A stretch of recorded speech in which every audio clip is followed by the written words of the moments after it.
Thank you, Nat. We've got a lot to go through. I just want to remind you that when World War II started, Nat was 3.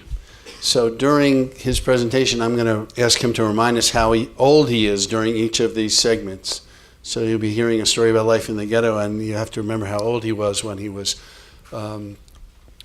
surviving and dealing with the difficult circumstances his family was plunged into. So the Germans invade Poland in 1939. You're in Romania.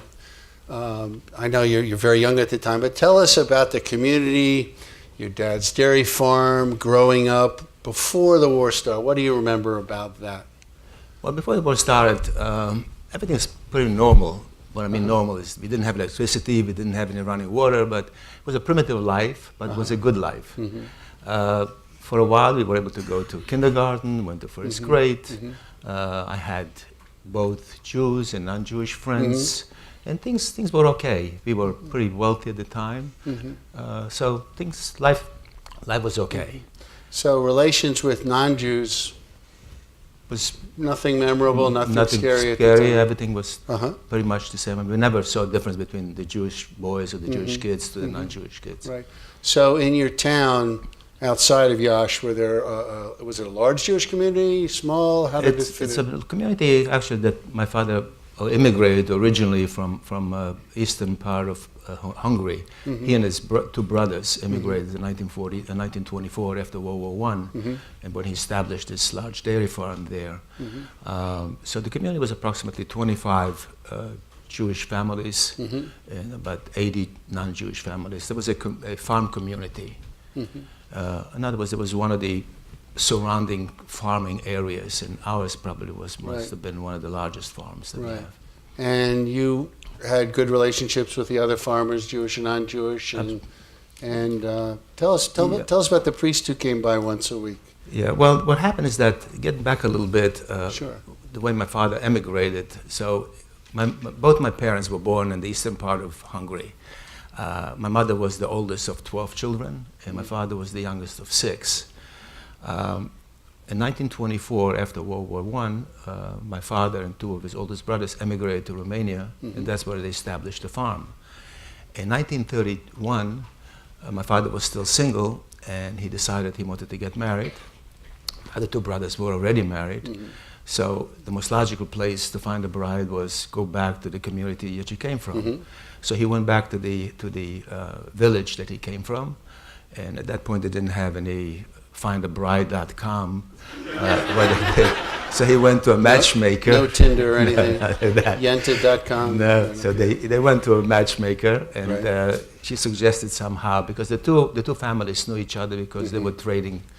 They were both in the livestock business, so they were trading each other. So they knew each other. So my father's requirements were to have a nice person, a good homemaker, somebody could take care of the children and educate the children. Obviously, today would not be very politically correct to request something like that, but at those days... We'll save that for the Q&A. Yeah, well, I know my daughters and my granddaughters don't approve of that, but that's what happened. Right. So he found a bride, he brought her back to Romania, and before long, 3 children were born, 2 girls and a boy, and I'm that boy. All right. So you have the big dairy farm, doing fairly well. It's interesting to say we're doing very well, we're almost wealthy, but no electricity, no running water. Well, that's what it was. That's what it was, right? In those days. But we were happy, and when you asked me if my father got along with the other farmer, not only did he get along with them, but in most cases, many years, he helped these farmers because many times there were droughts, and these were smaller farms where they didn't have enough feed to feed their cattle. Instead of sending them to the slaughterhouses, which will get maybe 5 cents on a dollar per pound, my father would buy it from them based on a normal fair market value. He helped them out, giving them seed for seeding when they didn't have any money. So he always was very good with his farmers. He always helped them out. And that's the way one would hope you would work with your neighbors, and this will come back into the story later on. Tell us about the local priest who visited once a week. lived in a nice area, and then one of our neighbors was a priest. Once a week, he'd come by and ask my father for a donation for the church, and also for some dairy products for some of his congregants who couldn't afford to buy. And in almost 20 years, my father never once refused such a request. One day in November of 1942, the same priest, or before that, let me move back a little bit. Right. Every time the priest came over, my mother always used to tell us, the children, go out and greet the priest to make, that was the nice thing to do. Right. And every time we saw him, we'd go outside. We lived kind of farm, and when you saw the fields, you saw him coming too because it was open. So we come out and ask him of his health and health of his family and so wish him a good day. All knew him. You all we all him. knew the priest. So one day, let's wait for that, for the 42. Okay. Let's wait for that one. Okay. And I teased them. I said you had 3 birthdays. Can you explain that a little bit? Yeah. Where we lived, obviously we were far away from the big city. So when somebody was born, they couldn't go and register at the same time people were born. So my father would mark down the birthdays on a Bible. And when he got a chance, he went to the big city and registered us. So somehow they registered either when he arrived there or when he registered when my actually birthday was. So he must have come maybe 2 months later, a month later. So my regular birthday was recorded as December 28, 1938, December 26, 1936, December 26, 1938. So 2 different times. So we didn't know exactly what happened until one time, uncle of mine, which later on we'll find out what happened to him, came to visit us, and it was in July, and his children called him and wished him a happy birthday. So my mother, which was it was his older sister, he says, "You weren't born in July. There was snow on the ground when you were born." So he said, so anyway, what happens is he sent away to the Romanian embassy a request to get a birth certificate. And he got it, and obviously his birthday is in February. So I did the same thing. I sent away to the Romanian government, I sent a petition and asked them to send me my copy of my birth certificate. It took a while because Romania, until recently, only didn't have faxes yet. It's still a backward country. So finally got my birth certificate, which is December 26, 1936. Okay. Now, you all do a little math. I just want to tell you, Nat and I were talking about it. He'll be training this summer to run in the Boston Marathon. Okay, so just keep that in mind. He's running it twice. 2 Boston Marathons, 5 Marine Corps marathons. All right, so that makes you feel all guilty, I hope. All at the age after 65. Thanks, Nat. Thanks for underlining that for us. Okay, so the last thing about birthdays. So do you get 2 or 3 birthday parties every year? No, but different friends and different family members would always wish me a happy birthday, late or early, So. I got to work on that. Yeah. Okay. All right, so let's shift back into the historical time period of now. So this was before 39, so we've got the background. A lot of your family lives nearby, but you do have a significant number of family members in Hungary, right? Yeah, my entire family came from eastern part of Hungary, which remained there. And then we'll talk about later on what happened to them and all that. But the only people that came was my 2 uncles, my father's brother and him, and my mother that came over from Hungary to Romania. So let's shift gears from 39 to 41. All right, so the Germans invade Poland, World War II starts. How does that change your life? Does the government change? Does life for Jews in Romania change? It was a fascist government until 1941. 1941, we start hearing things going on in the world, Poland in particular. Jews are being sent to gas chambers, Jews are being killed, Jews are sent to slave labor camps. So we heard these little things because there was no radio or television or newspaper. So the way we heard things was primarily from the market. People would go to the market and find out some of them were rumors, some of them were actually facts. So we'll hear stories little by little coming back, and we heard things. Let me just interrupt for a question, because this comes up all the time when people are talking with folks like you. Did people believe that? Did they believe it, or did they sort of hesitate, or what was the reaction? Because there's not much historical precedent for this kind of large-scale action.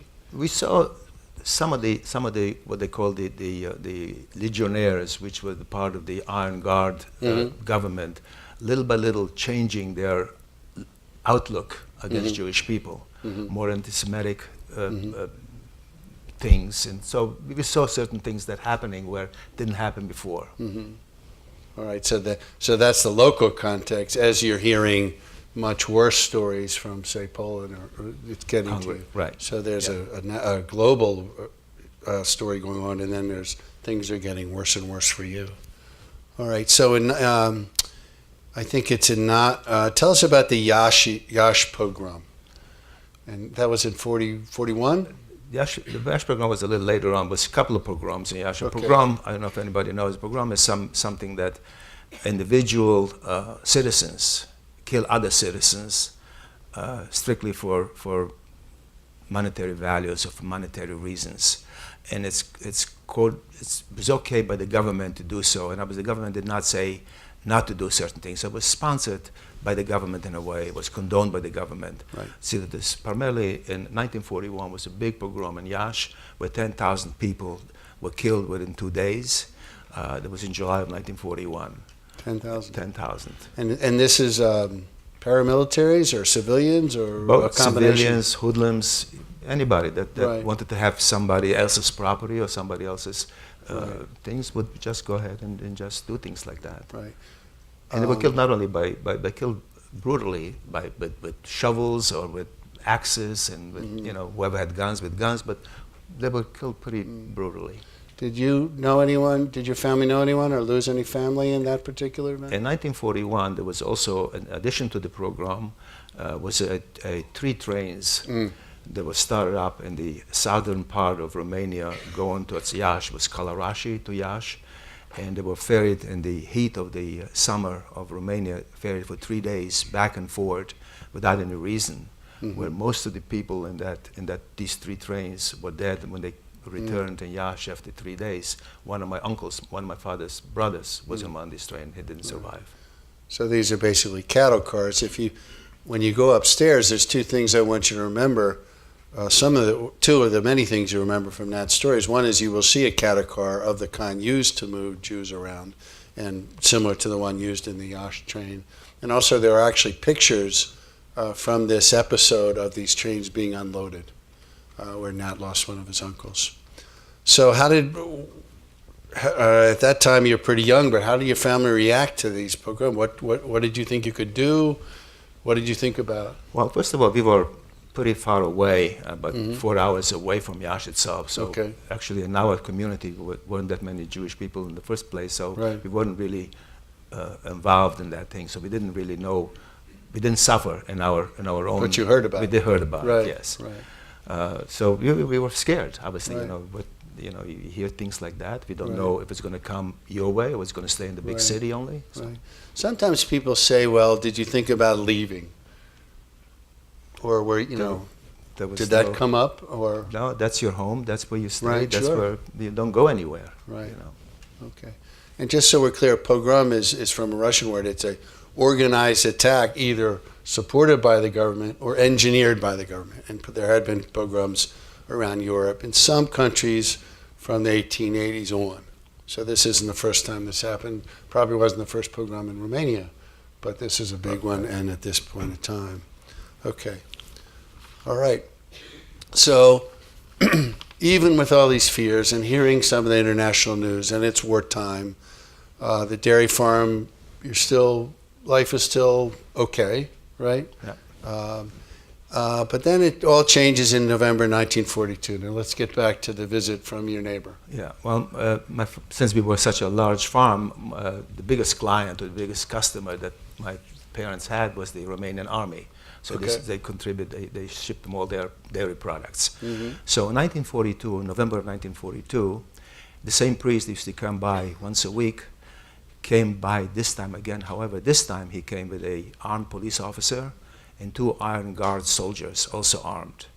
And when we saw all these 4 people coming towards us, we all went out to greet them to find out what's going on. And when we came close to the group, the priest turned to the police officer and pointing at us, and he said to the police officer, "Esti Jidan," these are Jews.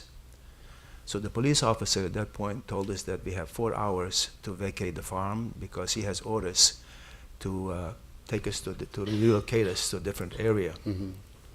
My father tried to reason with him. He said, "I've known you since you were a little boy. I know your family. Can't you do something about to forget that order?" And he said, "Because you know me and because you know my family, I'm giving you 4 hours. Otherwise, I didn't have to do that." And my mother realized that she's not going to be able to change his mind. She ordered 3 of us into the house and told us to put on as many warm clothing as possible, many layers of clothing. Now, Romania is very cold in the winter and very hot in the summer. November was already pretty cold. Was already snow on the ground. Mm-hmm. So we went in home, and my mother, first thing she did, took whatever money we had in the house, any kind of a jewelry or valuables, and then we started loading a 1-horse wagon. We were allowed to take whatever we can load on that wagon. Mm-hmm. So we took blankets and pillows and cooking utensils and anything that pretty much that we needed, because we already heard that a certain area was established in the city of Iași back in 1941. So 1941, the Socola ghetto was established by the Iron Guard.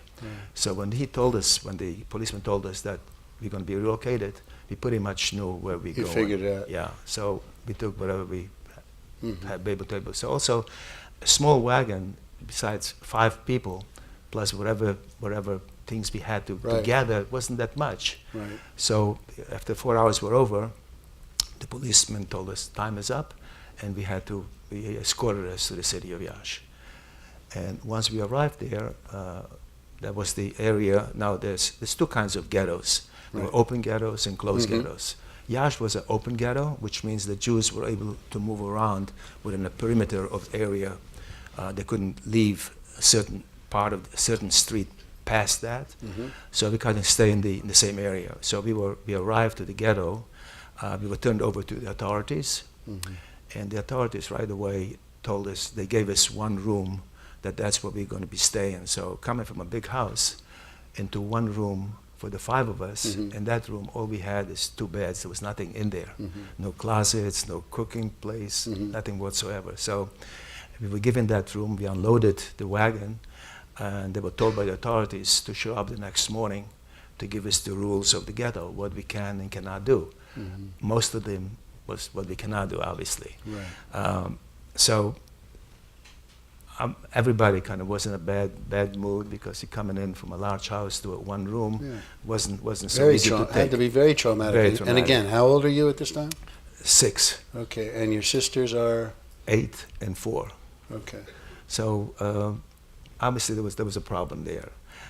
So the next morning when we arrived to the authorities, number one, we were told that anybody between the ages between 18 and 50 must work, manual work primarily. They will not get paid. Jews cannot, even though they have money, cannot go out and buy on the open market anything. So instead, we were receiving ration cards, and that ration cards allowed us, there were bread and kerosene for cooking and for heating, and other items, unfortunately other items usually like oil and sugar was sold in the black market. We never saw this. So primarily we were getting a quarter of a loaf of bread every 2 days per person. So per person. So for 5 of us, we get a loaf and a quarter every 2 days. We were also getting 5 liters of kerosene for cooking and for eating. Now 5 liters, about a little bit over a gallon and some like 2.5 gallons, something like that. I've never understood metric, Nat. So it wasn't that much. That much. Okay. Let me interrupt for a second. So the authorities, are they the Iron Guard? Are they the Iași police? Who's running things? There was the police department. The police department. Okay. So they would be given all the rules. Number one, Jewish children could no longer go to school. Synagogues were closed. We could no longer go and worship. And that was the thing, that each one individual was getting a job, primarily manual jobs. My father's job was to go out in the summertime, sweep the streets, in the wintertime, shovel the snow. And this is after a very successful respected career, providing for his family as a dairy farmer and his neighbors, right? Right. So it's a tremendous change. Yeah.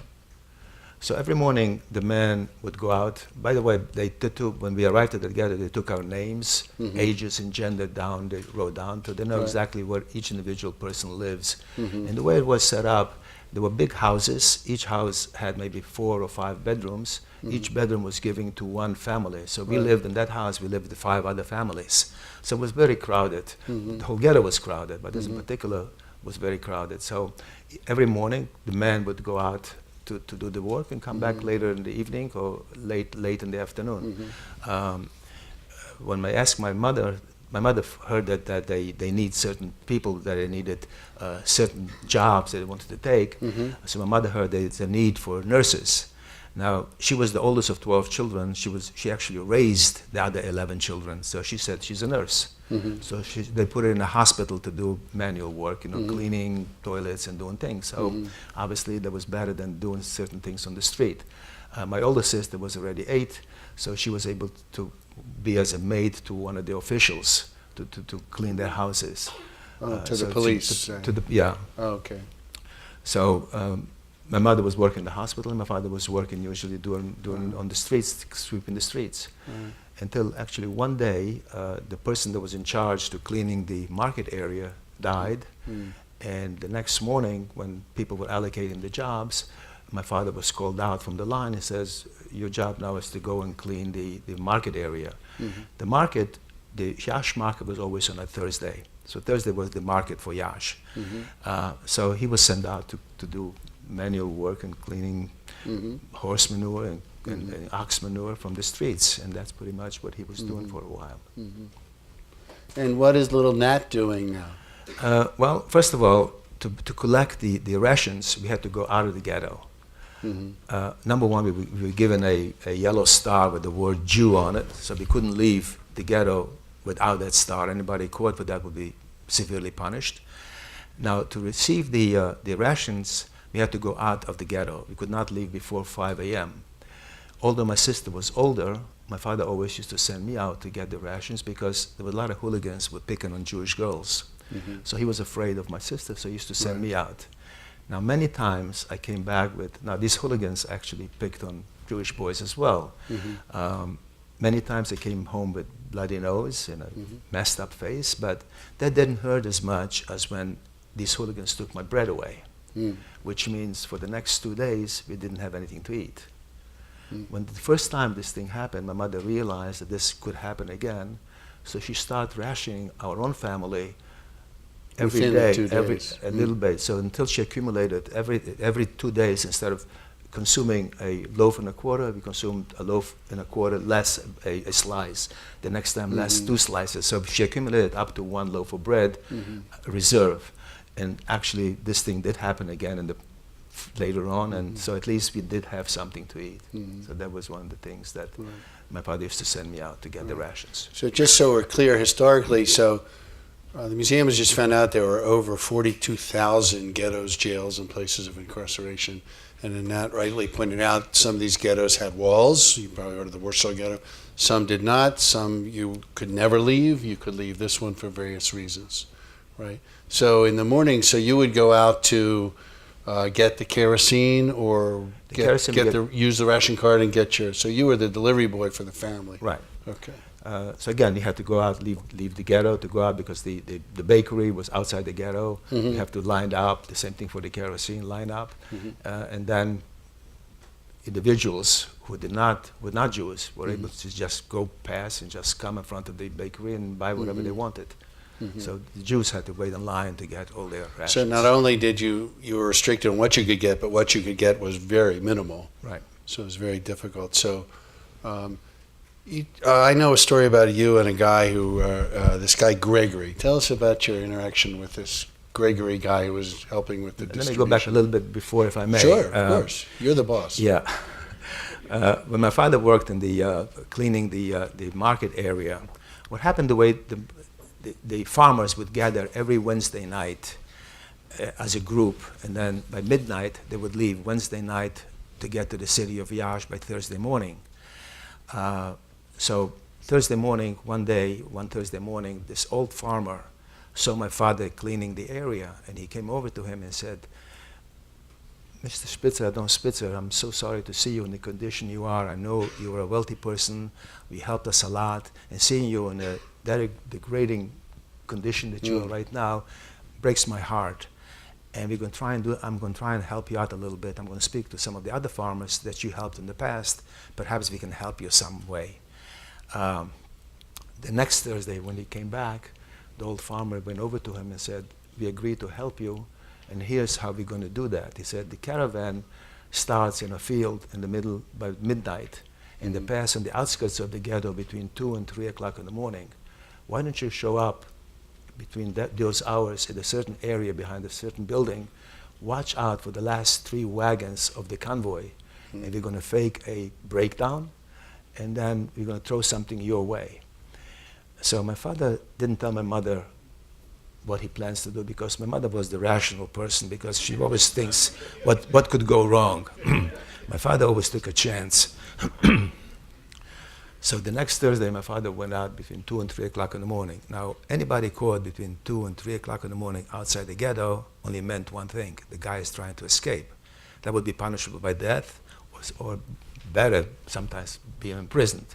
Right. So my father took that chance, figuring that's one way to have his family survive. Right.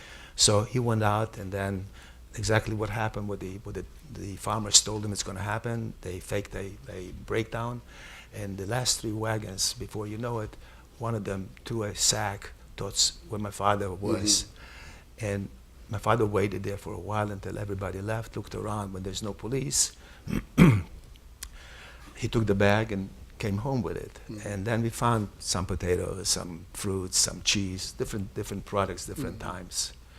And this happened almost on a weekly basis. Excuse me. Now, let me ask you a question. So we understand the risk for your father to be out there in the middle of the night. There's clearly risk for these people, too, to do that if they were caught. What might have happened to them? Actually, they took their life in jeopardy. Not only their life in jeopardy, they also jeopardy of their families. But the farmers figured that's a good thing to do, because my father helped them a lot in the past. So this is something, maybe a payback in a way, if you want to call that. Actually, that went on for a while, until later on, finally the farmer came and said to my father, "I'm sorry, we can't do it anymore, because somebody complained to the authorities that some of the farmers are helping Jewish people, and we can't do that anymore. We can't take a chance like that for us and for our family." So that stopped after about 7 to 8 months. Right. But while this was going on, that was really great for us, because number one, in every ghetto, same thing in this ghetto, there was always a big black market. So people still had some money. Some people would risk their lives and go out and bring in products and obviously sell it for very high prices. Smuggle things Smugglers, in, right. At great risk. At great risk, Yes. right. But there is certain things, for instance, people needed shoes, people needed pants, so things like this. Also some food products. Right. So when we received all these things from the farmers, sometimes if we had maybe 6 potatoes, we'll trade 2 of them for something else, for an egg or 2. Right. So we'll trade like that. So my father would always take me to the area that we traded in the black market. And the reason he used to take me along is because if a grown-up was caught with this contraband, he would be immediately arrested. Right. A child would probably slept around a couple of times and would let go. So many, many years after the war, my father always told people that he always took me along for his protection. So, what happened, the way we established a certain ways of going to the black market area. Right. I'll keep the contraband. He'll walk around 30, 40 feet ahead of us, and then when he saw a policeman, he would walk off from the sidewalk into the street, meaning I should hide. So that's how the symbols. So. And how old are you? I just have to keep harping on this. At this point, we get into 7 years old. Oh, okay. So you're smuggling at 7 years old and negotiating on the black market at 7. At a little later on, my father did all negotiations at this time. Okay. So, but in the meantime, we're going out for the kerosene in the morning once a week. Right. And we line up at 5 o'clock in the morning, winter and summer. Winter in particular was cold. The attendant would show up sometimes around 7:30. And the way it was established, the way you disperse the kerosene was not like today you have the gas station. So you have like a booth, In front of the booth, there was a little pump. In front of the pump was a cylinder. Mm-hmm. In front of the cylinder was a handle. Every time you moved the handle back and forth, that would bring up the kerosene into that cylinder. Mm-hmm. And once the cylinder was full, that was 5 liters. And then we'll put that into a can. And that was your ration. That was my ration for the week, right? So this individual, and there was like a big white line, but 6 feet away from the booth, and he had motioned from the line for 5 people to come forward, Mm-hmm. remove their ration coupon for the week, Right. and then fill the kerosene. And this individual was a uneducated, lazy drunk. The guy that actually dispersed the kerosene. How did you feel about him, Nat? Well, I tell you, things worked out a little bit with him, and I'll tell you why. But Right. he didn't like to work in particular. He always stood in the booth waiting, to warm up a bit and come out and Right. get 5 more people. So one day, I had the guts to tell him. His name was Grigori. I told him, I approached him, I said, Domino Grigori. The word domino is a title that you usually give it to a president of a school, somebody with authority. But I called him Domino because to give him a little bit of, Yeah. of a prestigious thing. So I said, Domino Grigori, I'd like to help you.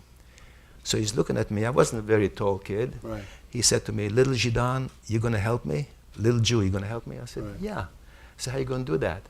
I said, you look sick. Probably had a hangover. You look sick. Let me do the work for you, and if it pleases you, perhaps you can give me a little bit extra kerosene because my little sister is sick. We could use a little bit extra heat in the house. He didn't say anything. The next week, when I line up, he came out and looked for me in the line, and he saw me, he motioned to me to come forward, and he said to me, little Zidane, let me see what you can do. So I did. I was pumping the kerosene back and forth and did really a great job for him. I was hoping I'll get something in return. Nothing this week. Nothing the next week, nothing the third week, and I was realized what a dummy I must have been, doing all the work, but yet I'm Right. not getting anything in return. Right. But on the 4th week, he said to me, little Zidane, next week, bring an extra can with you. So from that point on, he always used to give me either a liter or a half a liter, at least extra kerosene that was able to do that. And that pretty much worked for a long time. Right. So by using extra kerosene, I was able again to trade a little bit for something Right. else. Right. And later on, there was another exchange. Yeah. Right? So what happened is that in 1942, well, this was on for a while. So Yeah. in 1944, there was a big notice put out in the ghetto that anybody between the age of 18 and 50 must assemble a certain area, and to bring warm clothing. So obviously, anybody that refuses to assemble or that refuses to show up will be punished sometimes by death or sometimes by imprisoned. Everybody assembled because they knew exactly where everybody lived, which house Right. everybody Right. lived. So when we heard that everybody needs to bring warm clothing, they knew already they're being sent to someplace else. And they were also told that the notice they will not be coming back on a daily basis. So we knew that's what's going to happen. Right. We heard people are being sent to slave labor camps. So the day that my father had to went to the assembly area, we all hugged, we all cried. We never knew when we're going to see my father again, if we're ever going to see him. The last minute before he left, I asked him if I can walk with him to the assembly area, and he said yes. And we walked hand in hand. And finally, when we got close to the assembly area, he said to me, put his hand on my shoulder and said, it's time for you to go back. And he's looked at my eyes and he said, I'll never forget these 6 words that he said. He said, Nat, take care of the girls. Now here I am, I'm almost 9 years old, putting me in charge of taking care of a mother and 2 sisters. And what could I say? And I told him, yes, I will. And I kept whatever feeling I had. I didn't want to burst out in cries because I didn't want my father to see me cry. So I promised him that I would do that. And later on, through all this period of time that my father was not home, I always remembered that I promised my father that I will take care of the girls. I will take care of them to make sure they survive, because many times life was very hard. I kind of ready to give up. But by giving up, that meant that neither my sisters or my mother would survive. So I kept going. So one day when my father was away, I looked for a shirt underneath the bed because that was the closet. And I found a bottle of Slivovitz. Slivovitz is a plum brandy made out of plums. And I took that to the attendant. I wrapped her another shirt because there was no wrapping paper either. Yeah, so I said to them, Domino Grigori, I have a present for you. I unwrapped the shirt and showed him the bottle. His eyes lit up. So he said to me, I presume you want some extra kerosene. I said, no, actually I don't. What I would like to have is another ration card for a family of 4. And today, I still remember, how could I even have the guts to ask him for something like that? And you're 11 years old. 9 years old. 9 years old. So I'm giving him that bottle, and Right.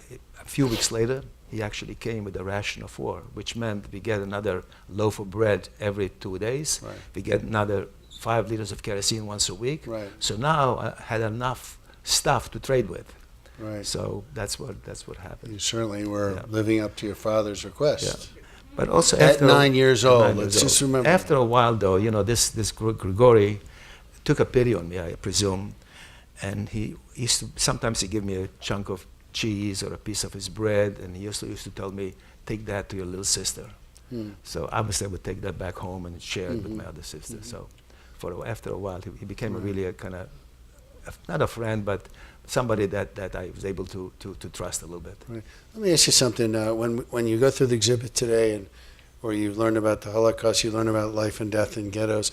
Are people in the Yash ghetto worried about being taken away? Is there health? Is there disease issues? Or what's life like in the ghetto in terms of health and daily challenges? Well, there was also a problem. Famine was one of the big problems. We didn't have enough to eat. We went to sleep hungry, and we woke up hungry. Right. Bathing, you took a bath once a week. There was a public bathhouse. The women are allowed to go there on Thursdays and men on Fridays. So, so wintertime is not so bad, but summertime it's a problem. Right. So that disease was a problem. There was no doctors primarily. Right. There was no medications. So there was always people dying. All at the same time, at 9 or 10.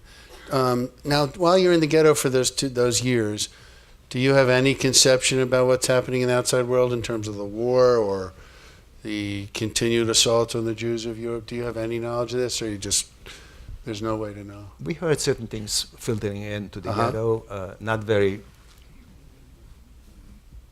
precise exactly what happened, but we knew some things. Jews are being killed, Jews are being sent away to concentration camps from Poland, from Hungary, from different parts of Europe, but we really didn't know exactly exactly what happens. But we did hear back and forth certain things. So you knew some of it. Okay. So let's move. Time is getting a little short, so let's move ahead to the end of the war and what happens with you and the Russians are advancing towards your town. Tell us about that. When the ghetto was established, and the outskirts of the housing was big fields. So when the city was bombed many nights, so we ran out to the outside to the field and hide in a ditch. And then one day, bombardment started to come, and it was bombing. The city was bombed for 3 consecutive days, and we stayed in these trenches. So all of a sudden, we heard it was quiet, and one of the person from the trenches looked out, and he said, "We are liberated." So we couldn't understand what's happening. He said, "Look out!"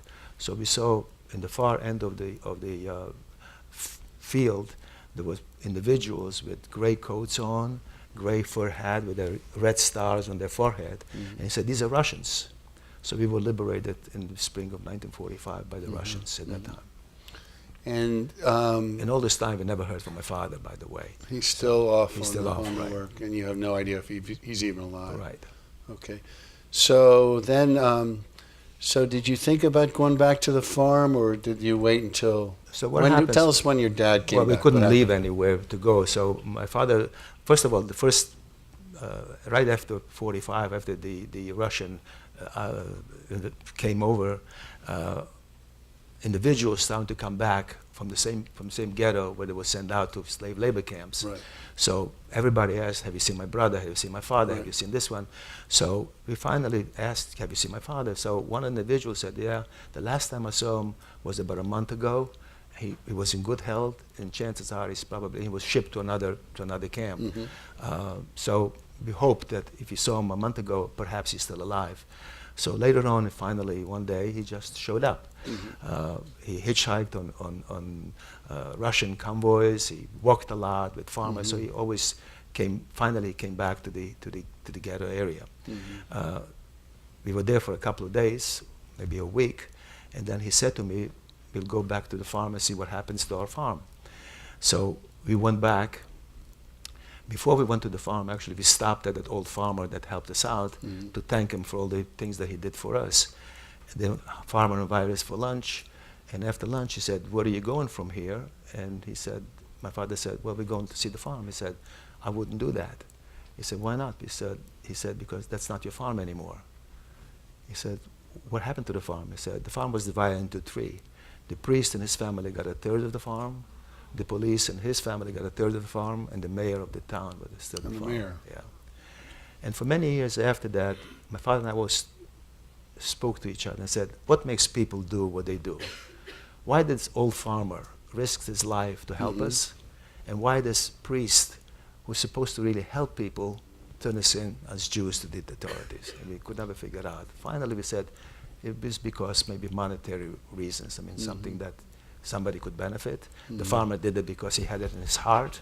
The priest did it because he saw opportunity. Right. And he took it. And same for the mayor and the police, who one expects to, like you have an expectation for a faith leader, you have an expectation for law enforcement and government to look out for people, but not in this case. Now, at the same time, we tried to find out what happened to our family back in Hungary. Right. So in March of 1944, Germany invaded Hungary. Between April 15, 1944 and July 9, 1944, 440,000 Jews were deported from Hungary, primarily to Auschwitz. That's right. Among these 440,000 were 33 members of my family. There were grandparents, uncles, aunts, cousins, and most of them died. We don't know where, when, or how.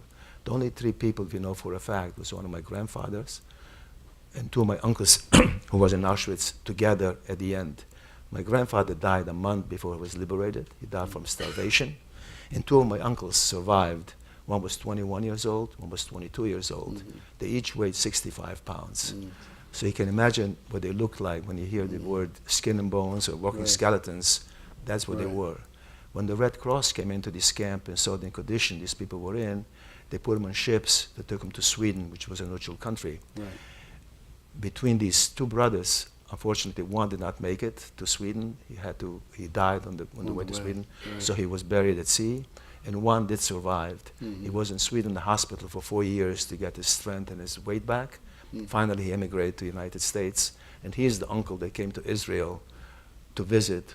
And he finally actually did sponsor me to come to the United States. He's the one that told me about the birthdays that he had. So, so from 33 immediate families, only one survived. Right.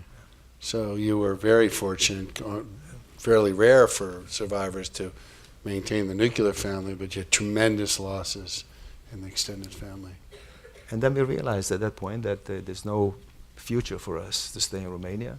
So my father applied for exit visa, and the only country that accepted Jewish people at the time was Palestine. And we applied every time to get an exit visa, and every time it came back denied for many years. So finally, the last chance that my father had, he knew, he knew an individual that he was dealing with in the Romanian army.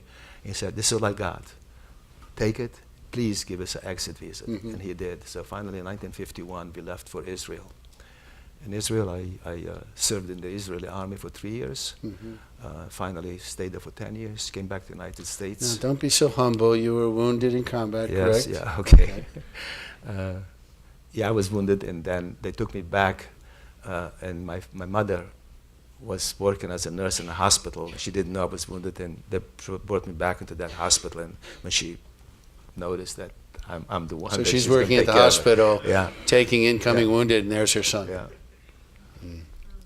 Another unbelievable And thing then for finally you. came to the United States in 1961. You know, one thing when I was reading about your life, that you got to Israel and That was the first time you saw an orange. Right. Yeah. I never saw oranges before. You know. But it's a cold country, so Right. yeah. That's true. Besides how hard it was in the ghetto. You know what? I think we'd like to end here, and here's what we're going to do from here on in. Let's take a time for some questions, and everything is okay for questions. We'll have microphones. I'm going to ask you to speak slowly and keep it brief, and we're here to learn Nat's memories and stories from his life. And then at the end, we always give our first person the last word, closing word. So, I would like to add one thing. please. I did get married. I had 5 children and 12 grandchildren. Each individual of my children and my grandchildren are named for one of these who were murdered by the Nazis. My sister did the same thing. So all these people who perished have names after them. Thank you. Okay, does anyone have questions? Okay, thank you. Thanks for your great story. That's interesting. In the years that your father applied for the visa, or the exit visa, and you said it took several years before you finally had to bribe somebody, what did your father do? How did you exist while you waited? Well, first of all, we left the ghetto, and we got a house. And my father went back to the farm area with that old farmer. He was able to buy from him 30 heads of cattle, 30 cows. And my father always used to tell these people when they came to ask for a loan for my father, and he always said, I don't know when I'm going to have able to pay you back. And my father always told me, you'll pay me back when you have it. So when my father told him, I don't know when I can pay you back, the old farmer said, you'll pay me back when you have it. So you can see that. So that's little by little we started to get some back into the same field that they knew, and they produced some dairy farms, but very little, on a very small scale. By the way, Nat's had a very successful business career. What a shock, huh? After the black market. Okay, any other questions? Sonia, what do you guys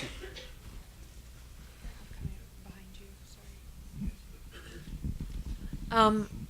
You were talking about your father during the one period of time, when he was gone, assumedly to a concentration camp, or they sent him off somewhere. Did he ever talk to you or tell you stories when he came back about where he was and what he experienced in that time that, he was gone from your family?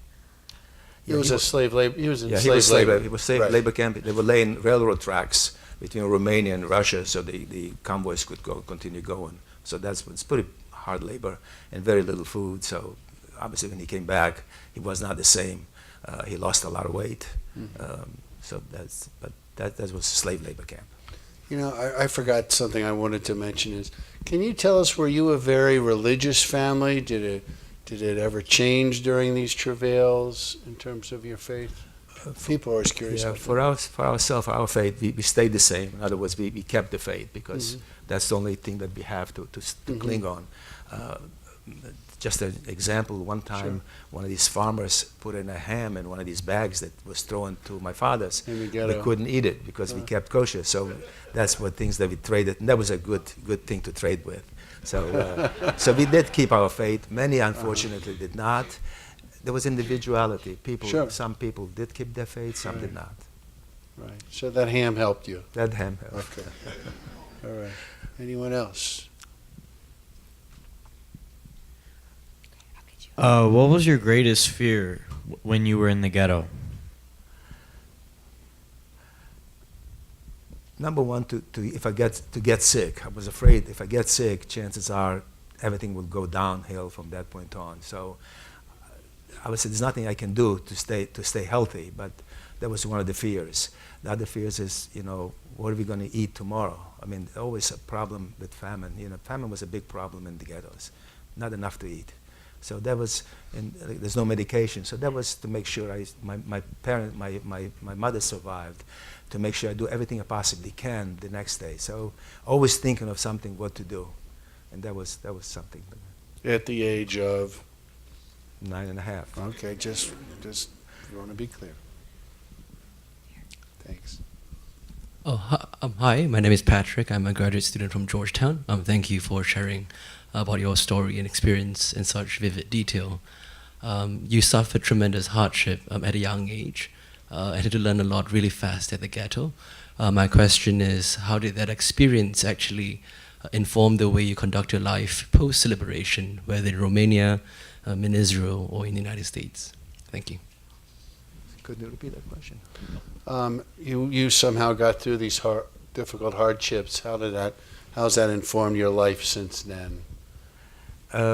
Obviously, I look at a completely different prism. I see things, people, bad and good.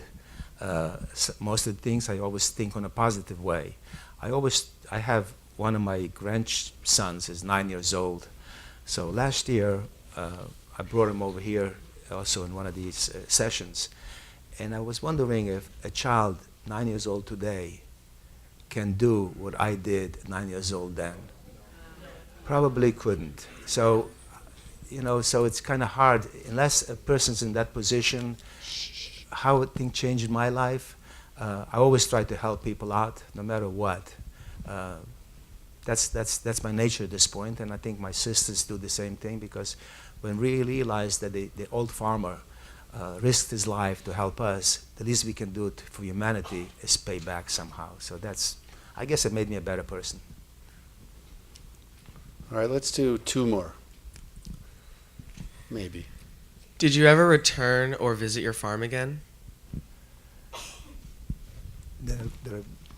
Did you go back to the farm? Yeah, we went back one time, but after that, since it was divided, we did not.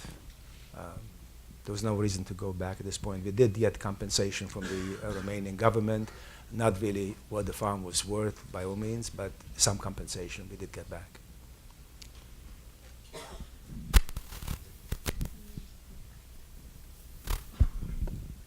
How old were you when you came to the U.S., and what were your first impressions and when you came? Well, when I came to the United States, number one, I came in as a visitor. My uncle sponsored me, and when I saw America, I was kind of fell in love with the country, like all the immigrants do, and I decided that I want to stay, and changed the visa to a permanent resident. Finally, got my green card, and eventually became a citizen. I think that's one of the greatest countries that we live in, and I'm sure everybody, all the immigrants that come into this country, believe the same way. I'm one of the youngest survivors. I'm only 81 years old. Most of the survivors are in the 90s. So it's kind of hard, to make sure what's happening to all these people. You're getting less and less of us. Almost every month, some of them perish or pass away. So, how old were you when you came? What year did you come? I came in 1961. Okay. So you're 25. How's my math? 25? Okay. All right. I guess we can do some more. And then, What was one of the hardest things you suffered through when you were in the ghettos? what was the worst? Let's just say, what was the worst thing The worst thing probably in the ghetto for you? Yeah, the worst thing probably when they took my father away, and then all of a sudden we left, on my own, at that age, at 9 years old. So that's kind of probably one of the worst times. Okay, last one. How about here? During the years when your father was away, what was your mother doing? Was she still working as a nurse, or what was she doing? Yeah, she was still working as I'd say. Give you a good example of what happened. She was working in the hospital, cleaning up, and then one of the children, all of a sudden she was cleaning next to the beds, and she saw one of the children, his face turned blue, and she tried to call the nurse. In the meantime, she tried to revive him, and she actually did. And it's a good thing that she did when she did, because when the nurse came in, immediately they called the doctor, and they finally revived that child. That child happened to be the child of the police department's officer from the city. When he saw what my mother did, he actually told the nurse, "Why is she cleaning the floors in the toilets? She should be the nurse." And she actually was upgraded to an assistant nurse or something like that. Wow. So because she saved. So sometimes luck has also had a good impact on what happens to the outcome of what happens to individuals. Okay, so we're going to wrap up the questions. We're almost done. So here's what I want to tell you is that when we're done, there will be time. Nat will stick around for a little while if you want to come up and shake his hand or give him a hug or take a picture. And then, so we'll get to that in a minute, but it's our tradition, as I said, at first person to give our first person the last word. So Nat, final words for our guest today. Many people in many countries kept silent what happened in the Holocaust years with the atrocities they committed. They say silence is golden, but not when it comes to atrocities like that. We need to speak out. And it's our duty and our responsibility to humanity, for all of us, to speak out so atrocities like this would never happen again. And thank you. Thank you, Nat.